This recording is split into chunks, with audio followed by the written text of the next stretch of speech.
পরবর্তী প্রশ্ন হচ্ছে, আসসালামু আলাইকুম। ওয়ালাইকুম সালাম। টাকা বা যে কোনো জিনিস চুরি হয়ে গেলে বা এখানকার বিভিন্ন প্রতারকরা বিকাশ থেকে যেভাবে টাকা হাতিয়ে নিয়ে যাচ্ছে, আর সেগুলো যদি না পাওয়া যায়, তাহলে এক্ষেত্রে অন্তরে কি ধরনের নিয়ত করে নিজেকে সান্ত্বনা দিব? সদকা করেছি বা কিয়ামতের দিন এর প্রতিশোধ নিব, এরকম কিছু?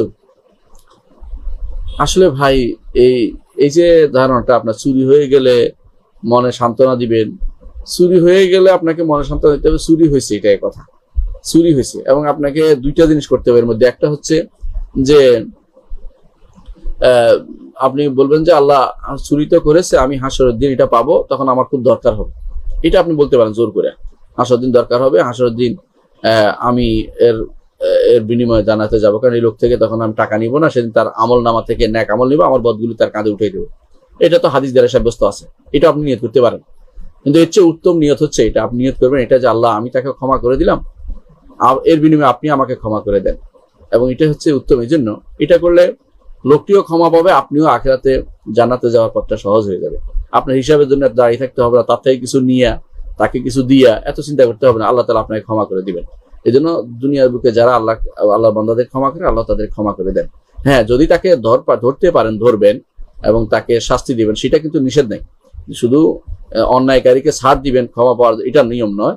তাকে যদি ধরার সুযোগ থাকে, তাকে ধরবেন এবং সেটা শাস্তি বিধান করবেন। এবং কেন নিচ্ছে, তার জরিমানা করতে পারলে, জরিমানাটা আমরা বলি যে নিজে খাবেন না, কিন্তু জরিমানাটা অবশ্যই রাষ্ট্রপক্ষের জায়েজ আছে। অর্থাৎ যদি কোনো বিচারক, যদি কোনো তার বিচারক তার ইয়া দিয়ে, তার সুবিবেচনা দিয়ে যেটা করবে, সেটা বৈধ কাজ তার জন্য, এবং সেটা প্রয়োজনে তিনি জমা করবেন এবং রাষ্ট্রীয় কোষাগারে জমা হতে পারে।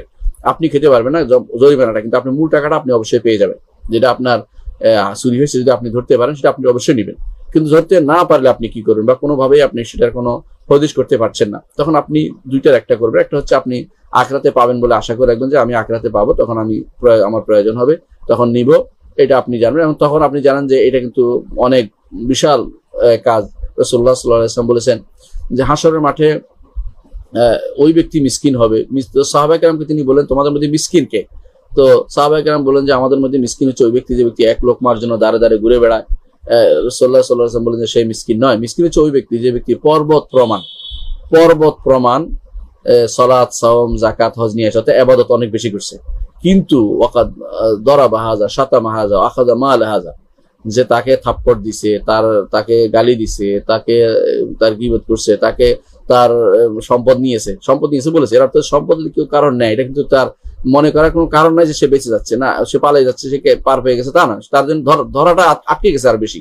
হাসরের মাঠে সে আসবে, তার ন্যাক যদি কিছু থাকে সব মানুষের ভাগ করে নিয়ে যাবে, আর যে বদ যদি ন্যাক কিছু না থাকলে যারা যারা পাওনাদার আছে তাদের গুনাহগুলো তার কাঁধে উঠিয়ে দেবে। এরপর জান্নাতে এই যে ব্যক্তি এই বিপদে পড়ে যাবে। রাসূলুল্লাহ সাল্লাল্লাহু আলাইহি ওয়াসাল্লাম বলছেন এটা সবচেয়ে বড় মিসকিন। সুতরাং আপনি এই নিয়ত এভাবে করবেন যে আমি এটার জন্য তাকে ক্ষমা করে দিলাম, এটা, অথবা তাকে আমি হাসরের মাঠে নিব, দুটো একটা নিয়ত করবেন। আপনি যে চিন্তা ভাবনা করছেন যে সদকা করছি, এটা করা যাবে না। মানুষ যেটা মালিক না, এটা সদকা করতে পারে না। মানুষ যেটা মালিক না, সদকা, আপনি মালিক নন, এটা আপনি ইচ্ছা করে দিতেন না। চুরি হয়ে গেছে কি আপনার সদকা নিয়ত করতেছে, এটা হয় না। চুরি হয়ে গেছে সদকা নিয়ত করছে, এটা হয় না। তো এই জন্য বরং সদকার বিষয়টা আছে, একজন দিতে হবে, একজন নিতে হবে, দুইজনে সদকা নিচ্ছে, এটা জানাজানি হইতে হবে। আপনি চুরি করতেছে, আপনি বলছেন আমি সদকা করে দিই, এটা হয় না। এই জন্য এক ইমাম দেখেছেন যে একজনে তার সম্পদ চুরি করতেছে, চুরি করে দৌড় দিছে, তিনি পিছনে দৌড়াচ্ছে, বলে যে আমি তোমার সদকা করলাম, তুমি বলো যে আমি কবুল করলাম।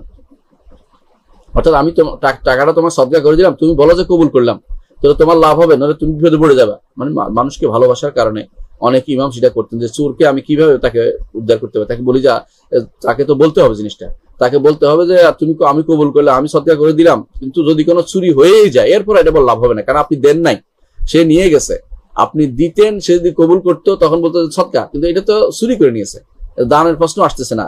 সুতরাং আপনি সদকার নিয়ত করে যারা করে, এগুলি না বুঝে করে, অনেকে দেখবেন যে বলে সদকার নিয়ত করে, এগুলি হচ্ছে বেহুদা কাজ এবং না বুঝে এগুলি এই ফতোয়া দিয়ে থাকে। এগুলি হলো এই মুফতিরা আসলে দিন সম্পর্কে কিছু বুঝতে হলে আমরা মনে করি না।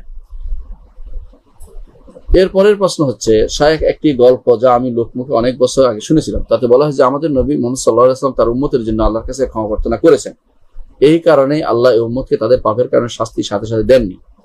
আল্লাহ তাদেরকে শেষ দিন পর্যন্ত সময় দেন, কিন্তু পূর্ববর্তী উম্মতদের তাদের পাপের শাস্তি খুব তাড়াতাড়ি দিয়েছিলেন। এই ঘটনা কি সত্যি? আপনি যা শুনেছেন তা একেবারে সত্যি। রাসূলুল্লাহ সাল্লাল্লাহু আলাইহি ওয়াসাল্লাম তিনি তিনটি দোয়া করেছেন। একটি দোয়া হচ্ছে, আল্লাহ আমার উম্মতের উপরে কাফিরদেরকে আপনি চড়াও করবেন না, আমার উম্মতের উপরে কাফিরদেরকে আপনি চড়াও করবেন না। তো আল্লাহ তাআলা এটা কবুল করে নিয়েছেন যে উম্মত সব নষ্ট হয়ে যাবে না, অর্থাৎ পুরোপুরি কাফেররা উম্মতদেরকে শেষ করে দিবে না, এই উম্মতকে শেষ করে দিবে না, এটা আল্লাহ কবুল করেছেন। দ্বিতীয় হচ্ছে রাসূলুল্লাহ সাল্লাল্লাহু আলাইহি ওয়াসাল্লাম দোয়া করেছেন, আল্লাহ আমার উম্মতের উপর তাদের গুনার কারণে, তাদের ইয়ার কারণে আপনি আকাশ থেকে আযাব নাযিল করবেন না। এই জন্য এই আপনি যেটা শুনেছেন এটাই, আকাশ থেকে আযাব নাযিল করে তাদেরকে আল্লাহ তাআলা সাথে সাথে ধ্বংস করে দেন না, বরং আল্লাহ তাআলা তাদেরকে সময় দেন, তারা যেন তওবা করে তাদের ফিরে আসে সময়। এই জন্য উম্মতের জন্য আল্লাহ রাসূল সাল্লাল্লাহু আলাইহি ওয়াসাল্লাম দোয়ার কারণে উম্মত এই বিপদ থেকে বেঁচে যাচ্ছে, আলহামদুলিল্লাহ। 3 নম্বর হচ্ছে রাসূলুল্লাহ সাল্লাল্লাহু আলাইহি ওয়াসাল্লাম আরেকটি দোয়া করেছেন, আল্লাহ আমার উম্মতের মধ্যে উম্মতের মধ্যে যারা মুসলিম তারা একে অপরের যেন হানাহানিতে লিপ্ত না হয়। আল্লাহ তাআলা এই দোয়াটি কবুল করেননি। এটার মধ্যে আল্লাহর হিকমত রয়েছে। এটা হচ্ছে তারা যেন শহীদ হয়, তারা যেন এই উম্মতের মধ্যে ঐক্যের গুরুত্বটা বুঝতে পারে। এই জন্য আল্লাহ তাআলা সেটাকে কবুল করেনি। উম্মতের মধ্যে হানাহানিটা হবে, এটা স্বাভাবিক জিনিস, এটা হবে, এটা জানা কথা, এই জন্য এটা কবুল হয়নি। কিন্তু আগের 2টা কবুল হয়েছে, অর্থাৎ আপনি যেটা শুনেছেন গল্প নয়, এটা বাস্তব। সেটা হচ্ছে রাসূলুল্লাহ সাল্লাল্লাহু আলাইহি ওয়াসাল্লাম দোয়ার কারণেই এই উম্মতের উপরে যত গুনাহ হচ্ছে তার উপরে আকাশ থেকে আযাব এসে তাদেরকে ধ্বংস করে দিচ্ছে না। পরবর্তী প্রশ্ন হচ্ছে, আমার বয়স 20 বছর, আমি জানতে চাচ্ছি আমার বয়সে সাহাবী সালফে সালেহিনরা অবসরকে কিভাবে কাজে লাগাতেন আর বিনোদনের জন্য কি করতেন। আর যেহেতু আমরা তরুণরা এই বয়সে বিনোদন প্রত্যাশী, তাই আমাদের বিনোদনের পথ যেন সালফে সালেহিন সাহাবীদের নবীদের সিরাতের অনুসরণের বাইরে না যায়, তাই জানতে চাচ্ছি। উত্তরটি লাইভে না দিয়ে এখানে অডিওতে দিলেও খুব খুশি হতাম। আচ্ছা, আপনার বক্তব্য আমি শুনেছি, তো আমরা লাইভও দিতে পারি, আপনি শোনেন।